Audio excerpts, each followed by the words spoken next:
Hello students, welcome back to my new video. तो guys, कैसे हो आप सब? आई होप आप लोग अच्छे होंगे। गाइस, क्या आप लोग कक्षा 10वीं और 12वीं के स्टूडेंट्स हैं और एमपी बोर्ड सप्लीमेंट्री परीक्षा फॉर्म 2023 का भर चुके हैं और अब उसकी तैयारी में लगे हैं? तो क्या आपको पता है कि पढ़ाई की तैयारी तो कर रहे हैं, लेकिन आपको पता होना चाहिए कि पेपर सेट में आएगा एमपी बोर्ड सप्लीमेंट्री परीक्षा का या नहीं। और दूसरा पॉइंट क्या है, पास होने के लिए क्या पढ़े? आप लोग एमपी बोर्ड परीक्षा में फेल हो गए, ऐसा क्या पढ़े थे, लेकिन आपको यहाँ पर पास होना है एमपी बोर्ड सप्लीमेंट्री में, तो ऐसा क्या पढ़े? और गाइस, हम अब अगले पॉइंट पर बात करने वाले हैं कि इस परीक्षा में यानी कि इसमें पास कौन कौन होंगे। अब गाइस, हम सबसे लास्ट पॉइंट पर बात करने वाले हैं कि परीक्षा फिक्स होगा, जाने कब आप लोगों की शुरुआत होगी, स्टार्ट होगी परीक्षाएं। तो गाइज, अगर आप लोग कक्षा 10वीं और 12वीं की स्टूडेंट्स हो तो इस वीडियो को आप पूरा जरूर से देख लेना, क्योंकि बहुत महत्वपूर्ण जानकारी है। गाइज, अगर आप लोग इस वीडियो को अगर स्किप कर दोगे तो इसकी प्रॉब्लम आपको ही जाएगी। अगर आप लोग इस वीडियो को देख लेते हो तो आपको इस जानकारी के लिए कहीं और भटकने की जरूरत नहीं पड़ेगी। तो चलिए शुरू करते हैं, लेकिन उससे पहले अगर आप लोग हमारे इस यूट्यूब चैनल को सब्सक्राइब नहीं किए होंगे तो सब्सक्राइब करना ना भूलिएगा। चलिए हम यहीं से करते हैं शुरू। तो गाइस, यहाँ पर हम सबसे पहले बात ये करने वाले हैं कि क्या पेपर सेट में आएगा एमपी बोर्ड सप्लीमेंट्री परीक्षा का। तो गाइस, ये बहुत बड़ा कंफ्यूजन आप लोगों के अंदर ला रहा है और लाएगा भी। कोई भी इसका सलूशन नहीं दे पाएगा। आई थिंक अगर यह एक नियम के हिसाब से अगर नहीं चलेगा तो गाइस, मैं आप लोगों को बता दूं कि इसकी कोई गारंटी नहीं है कि आपका पेपर जो आएगा सेट में आएगा या कैसे आएगा। लेकिन यहाँ पर सबसे बड़ी जो कन्फ्यूजन है, मैं आपको उसको मैं बता देता हूँ कि यहाँ पर जो एमपी बोर्ड का रिजल्ट आया था उससे पहले आप लोगों को काफ़ी मतलब हर एक स्टूडेंट्स को कह सकते हैं कि बोनस अंक मिले थे परीक्षाओं में। तो ऐसा क्यों हो सकता है कि यहाँ पर एमपी बोर्ड कुछ गलत किया रहा होगा, उससे कुछ मिस्टेक्स हुई रही होंगी। अगर यहाँ पर सप्लीमेंट्री में एमपी बोर्ड सप्लीमेंट्री का जब एग्ज़ाम होगा, हो सकता है कि अगर ये सही तरीके से करे, उसकी जो भी मिस्टेक्स हुई होंगी, जो भी गलतियाँ हुई होंगी, शायद यहाँ से वो सुधार करके दे। तो आई थिंक जो एमपी बोर्ड ने गलत किया था वो हो सकता है कि ये ना करे। तो यहाँ पर अगर वो गलत किया रहा होगा, गलत नियम से अगर पेपर लिया रहा होगा तो सेट में दिया रहा होगा। अगर यहाँ पर अगर वो सही रूल को फॉलो करता है एमपी बोर्ड सप्लीमेंट्री परीक्षा, तो यहाँ पर आपका सेट में नहीं दे सकता है।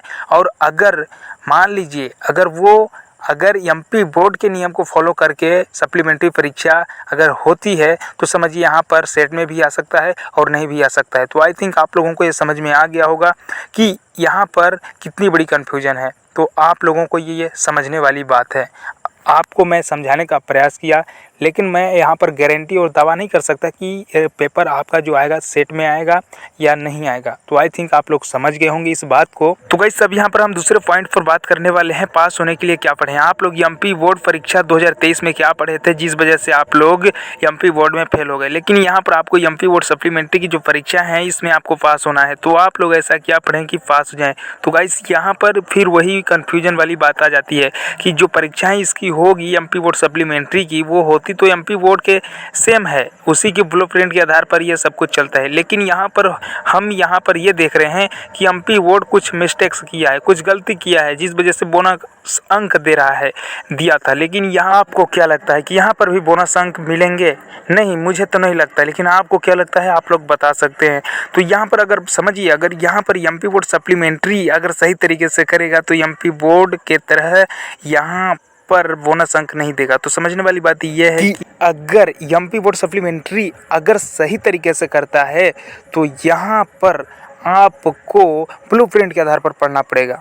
लेकिन अगर वहीं पर अगर एमपी बोर्ड के रूल नियम को फॉलो करते हुए एमपी बोर्ड सप्लीमेंट्री अगर एग्जाम लेता है तो आपको यहाँ पर ब्लूप्रिंट के आधार पर पढ़ने की ज़रूरत ही नहीं है, क्योंकि वहाँ पर गलत ऑलरेडी से कर रहा है और यहाँ से आपको बोनस अंक भी हो सकता है वो न दे और गलत तरीके से आप लोगों की एग्ज़ाम्स भी ले ले। तो ये बात मुझे भी कन्फ्यूजन में डाल दी है और आप लोगों को 100% डालेगी ही डालेगी। तो यहाँ पर आपको पूरी तरह से मेहनत करना है, पढ़ाई करना है। हो सकता है आप लोग पास हो जाओगे, ऐसा बिल्कुल भी इतना ज़्यादा कठिन नहीं है। लेकिन यहाँ पर समझने की बात जो है कन्फ्यूजन में डाल देता है, तो ये कन्फ्यूजन हर एक स्टूडेंट्स को रहेगा।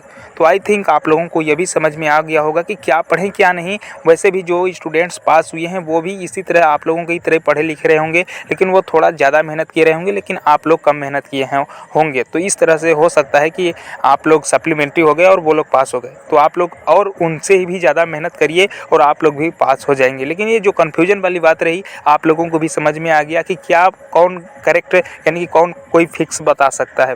तो आई थिंक आप लोगों को ये सब कुछ समझ में आ गया होगा। सब यहाँ पर हम अगले पॉइंट के ऊपर बात कर रहे हैं, इसमें पास कौन कौन होंगे। तो गाइस इसमें पास वही होंगे जो ज़्यादा से ज़्यादा मेहनत करेंगे, ज़्यादा से ज़्यादा पढ़ेंगे, याद करेंगे, रटेंगे, वही पास हो सकते हैं। यहाँ पर आपको ब्लूप्रिंट ना कोई पैटर्न बता रहा है ना तो कोई और, आप लोग समझ ही पाए होंगे कि ना तो ब्लूप्रिंट और ना ही कोई एग्जाम पैटर्न यहाँ पर मैटर कर रहा है। यहाँ पर तो सीधे और सीधे एमपी बोर्ड या एमपी बोर्ड सप्लीमेंट्री गलत तरीके का इस्तेमाल कर सकता है। तो इसलिए आप लोग ज़्यादा से ज़्यादा मेहनत करिए, ज़्यादा से ज़्यादा पढ़िए, रटिए, आप लोग पास हो जाएंगे। तो जो पढ़ेंगे, ज़्यादा रटेंगे, घोटेंगे, वही पास हो सकते हैं। इसमें कोई नॉर्मल मतलब स्टूडेंट्स तो पास हो नहीं सकता। आप लोग समझ ही गए होंगे।